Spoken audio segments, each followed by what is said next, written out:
तो हमारा software engineering में जो आज का टॉपिक है वो है contents of SRS document. SRS document क्या होता है? एक एग्रीमेंट डॉक्यूमेंट है जो यूजर में के बीच में और डेवलपर के बीच में रहता है कि हम जो भी काम करवाना चाहते हैं या जो भी सॉफ्टवेयर बनवाना चाहते हैं उसकी सारी रिक्वायरमेंट्स जिसमें लिखी जाए। तो ये एज अ रेफरेंस डॉक्यूमेंट रहता है डेवलपर के लिए और एज अ एग्रीमेंट भी वर्क करता है। तो अब बात हो रही है कि इसके कंटेंट्स क्या क्या होने चाहिए, कि एसआरएस डॉक्यूमेंट के अंदर क्या क्या लिखा होना चाहिए, क्या क्या कंटेंट होने चाहिए। तो सबसे पहले कंटेंट्स है इसके functional requirements of the system, कि एसआरएस डॉक्यूमेंट में सिस्टम की फंक्शनल रिक्वायरमेंट्स क्लियरली डिफाइंड होनी चाहिए कि सिस्टम किस लिए बनाया जा रहा है, जो हमारा सॉफ्टवेयर है उसमें क्या क्या उसकी फंक्शनैलिटीज होंगी।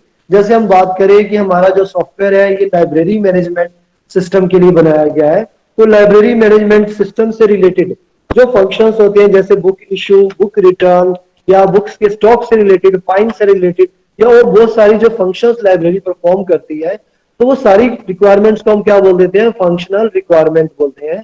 तो हमारे एसआरएस में सारे फंक्शनल जो सॉफ्टवेयर से हम एक्सपेक्ट कर रहे हैं कि ये सॉफ्टवेयर ये चीजें करेगा, ऐसे परफॉर्म करेगा, वो सारी चीजें इसमें डिफाइंड होनी चाहिए। इस कलेक्शन को हम लोग क्या बोल देते हैं? Functional requirements of the system. Second आ जाती है non functional requirements of SRS document, कि नॉन फंक्शनल रिक्वायरमेंट क्या होती है कि ये इसमें कोई कैलकुलेशन पार्ट नहीं होता, इसमें कुछ ऐसी चीजें हैं जो जिसको हम ये बोल सकते हैं कि वो कोई फंक्शन परफॉर्म नहीं करेंगी लेकिन वो प्रोडक्ट की बेटर क्वालिटी के लिए बहुत जरूरी है। जैसे कि हमारा maintainability, portability, usability, correctness, security, reliability, operating and physical constraints. तो ये सारी तरह की जो रिक्वायरमेंट है ये नॉन फंक्शनल रिक्वायरमेंट्स होती है, लेकिन अगर ये रिक्वायरमेंट आप डिफाइन करते हो तो ही एक बेटर क्वालिटी सॉफ्टवेयर प्रोड्यूस होगा। तो ये भी हमारे एसआरएस डॉक्यूमेंट में क्लियरली डिफाइंड होनी चाहिए। थर्ड है हमारा इसमें design constraints imposed on implementation of the system, कि डिजाइन कंस्ट्रेंट कि हम जो सिस्टम बनाने जा रहे हैं, हम जो सॉफ्टवेयर बनाने जा रहे हैं उसकी इंप्लीमेंटेशन से रिलेटेड जो डिजाइन कंस्ट्रेंट है वो भी इसमें क्लियरली मेंशन्ड हो। जैसे कि डिजाइन कंस्ट्रेंट कौन से होते हैं कि इंप्लीमेंटेशन लैंग्वेज, इसको किस लैंग्वेज में इंप्लीमेंट किया जाएगा, पॉलिसीज फॉर डाटाबेस इंटीग्रिटी, उसके बाद है रिसोर्स लिमिट्स और ऑपरेटिंग एनवायरमेंट्स। तो ये सारी चीजें भी एसआरएस में मेंशन्ड होनी चाहिए। तो सपोज आपने एक सॉफ्टवेयर बना दिया, आपने ये नहीं सोचा कि सॉफ्टवेयर बनाते वक्त कि जो हमारा एंड यूजर है इसको यूज करेगा वो किस टाइप का ऑपरेटिंग सिस्टम यूज करता है। मान लो वो विंडोज ऑपरेटिंग सिस्टम नहीं यूज करता, मैक यूज करता है या कोई और ओएस यूज करता है, तो हमारा जो सिस्टम है, हमने जो सॉफ्टवेयर बनाना है, तो हमें ये देखना पड़ेगा कि ऑलरेडी जो कस्टमर है वो ये वाला ओएस, जिस ओएस के लिए हम काम कर रहे हैं, इस ओएस में इस ओएस का अरेंजमेंट रखे, या हम उसको बताएं कि हमारा जो ये पर्टिकुलर जो सॉफ्टवेयर है पर्टिकुलर ओएस में और पर्टिकुलर हार्डवेयर, मिनिमम इतनी हार्डवेयर कॉन्फ़िगरेशन आपके सिस्टम में होनी चाहिए। उसके बाद आ जाता है हमारा external interface. External interface includes interaction of software with people, user and with system hardware, कि एक्सटर्नल इंटरफेस जिसके थ्रू आपके डाटाबेस में या सिस्टम में एंट्री आएगी या जिसके थ्रू एंट्री बाहर जाएगी, यानी डाटा इनपुट या डाटा आउटपुट बोल सकते हो या क्वेरी बोल सकते हो, जिसके थ्रू लोग यूजर या आम लोग जो एंड यूजर है इसके साथ में इंटरेक्ट करेंगे। तो एक्सटर्नल इंटरफेसेस भी इसमें डिफाइंड होने चाहिए। नेक्स्ट रिक्वायरमेंट है performance requirement. Performance requirement includes speed, availability, response time, recovery time of software, कि ये क्या होता है कि सॉफ्टवेयर है हमारा, इसकी परफॉर्मेंस से रिलेटेड ये कैरेक्टरिस्टिक्स हैं, ये भी इसमें डिफाइंड होनी चाहिए। परफॉर्मेंस का हम इस तरह से भी ले सकते हैं कि अगर आपका जो सिस्टम है उसको आप जो एक सॉफ्टवेयर बना रहे हो कि एक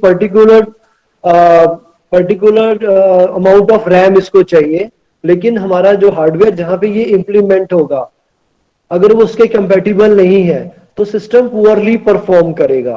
पुअरली परफॉर्म करेगा तो क्या होगा? रिस्पॉन्स टाइम बढ़ जाएगा, कि आप क्वेरी करोगे बहुत देर तक सिस्टम रिस्पॉन्स नहीं करेगा। तो फाइनली बात किस पे आ जाएगी? सॉफ्टवेयर की क्वालिटी के ऊपर बात आ जाएगी।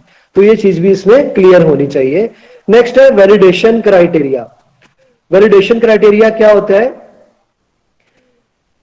कि आप वैलिडेशन के लिए हम ये भी कह सकते हैं कि इन चीजों को जैसे कई बार हम कुछ इनपुट देते हैं कि वैलिड इनपुट देना। सपोज आपको हम बोलते हैं कि डाटा टाइप्स की बात करें कि सपोज हम एक नंबर का एक प्रोग्राम लिख रहे हैं छोटा सा, factorial of a number. Mathematically अगर हम देखें तो फैक्टोरियल नेगेटिव नंबर्स का नहीं होता, लेकिन अब जब सिंपल हम प्रोग्रामिंग जब स्टार्ट करते हैं तो हम इस चीज पे ध्यान नहीं देते, हम सिर्फ एक लूप को लगाने के ऊपर ध्यान देते हैं कि लूप कैसे लगाना है, या ये लूप इटरेट कैसे होगा, या फैक्टोरियल कैलकुलेट कैसे होगा। लेकिन हमें इनपुट को भी वैलिडेट करना चाहिए, हमें लिखना चाहिए इनपुट अ पॉजिटिव इंटीजर, ताकि जो यूजर है वो माइनस वैल्यू ना दे। अगर वो माइनस वैल्यू दे तो हमारे प्रोग्राम में ही वैलिडेशन लगा होना चाहिए। मान लो किसी यूजर ने -4 इनपुट किया तो प्रोग्राम ही रिस्पॉन्ड दे कि you have entered a negative number, please enter a positive number. और एक गो टू स्टेटमेंट लगी होनी चाहिए कि जब तक वो एक पॉजिटिव नंबर इनपुट नहीं करता सिस्टम को, वैलिडेशन लगा हुआ है, तब तक फैक्टोरियल कैलकुलेट ना हो।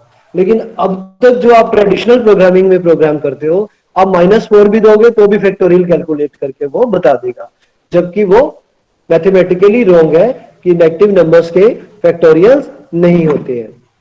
उसके बाद है कुछ अदर इंफॉर्मेशन भी होती है जो इसमें लिखी होनी चाहिए, जैसे बिब्लियोग्राफी और अपेंडिक्स की बात करें कि कुछ टर्म्स जो हम रेफर करते हैं कहीं से, आपकी बुक्स के लास्ट में, स्टैंडर्ड बुक्स की लास्ट में भी दी होती है बिब्लियोग्राफी, कि आपकी बुक में कोई वर्ड यूज हुआ, जैसे मान लो इस स्लाइड में बात करें पर्टिनेंट, जो वर्ड यूज हुआ है, तो इसके ऊपर वो क्या करेंगे, एक स्टार लगा देते हैं और एक छोटा सा नंबर लिख देते हैं कि हमारी बुक के बिब्लियोग्राफी में इस नंबर पे ये टर्म्स डिफाइंड है, इसका मीनिंग क्या है, जो टेक्निकल टर्म है। तो ये भी हमारा जो बिब्लियोग्राफी है या हमारा जो अपेंडिक्स है, ये भी इसमें टेबुलर फॉर्म में या किसी भी फॉर्म में इसमें एंटर्ड होना चाहिए। तो अभी इस सेशन में यही है, हमने आज क्या किया है, कंटेंट्स ऑफ एसआरएस डॉक्यूमेंट, कि एसआरएस डॉक्यूमेंट के कंटेंट्स क्या होते हैं।